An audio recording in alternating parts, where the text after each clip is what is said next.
Hi dears, ഞാൻ YouTube channel തുടങ്ങിയിട്ട് correct 4 വർഷം തികഞ്ഞ് സന്തോഷ വാർത്ത അറിയിക്കുന്നതോടൊപ്പം ഇതുവരെ മോണിറ്റൈസ് ആവാത്ത നഗ്നസത്യം തുറന്നു പറയാനും ഞാൻ ആഗ്രഹിക്കുന്നു. കാരണം കൺസിസ്റ്റൻസി ഇല്ല എന്നുള്ളതാണ്.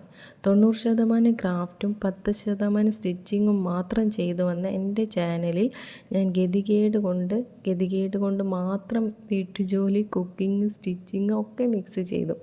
ക്രാഫ്റ്റിന് സൈഡാക്കി. ക്രാഫ്റ്റ് വീഡിയോസ് ഒന്ന് പച്ച പിടിച്ച് വരുമ്പോഴേക്കും ഞാൻ നിർത്തും. എല്ലാം മിക്സാക്കി കിളഞ്ഞ് മറിഞ്ഞൊരു പരുവമായി കിടക്കുന്ന സമയത്ത് എനിക്ക് തോന്നി ഒന്ന് റീക്രിയേറ്റ് ചെയ്യാമെന്ന്. കാരണം ഇന്നേ വരെ ചെയ്ത കാര്യങ്ങളൊക്കെ യൂട്യൂബിൻ്റെ അൽഗോരിതത്തിനെതിരായിരുന്നു. എന്തൊക്കെ യൂട്യൂബ് ചെയ്യണ്ടെന്ന് പറഞ്ഞിട്ടുണ്ട് അതൊക്കെ ഞാൻ ചെയ്തിട്ടുണ്ട്. പുതിയ ചാനൽ തുടങ്ങണമോ വേണ്ടയോ എന്നുള്ള കൺഫ്യൂഷനിൽ കുറേ മാസം പോയി. നിർത്തിയാലോ എന്ന് വരെ ആലോചിച്ചു. അപ്പോൾ ശരി, ഇനി നമുക്ക് അടുത്ത വീഡിയോയിൽ കാണാം.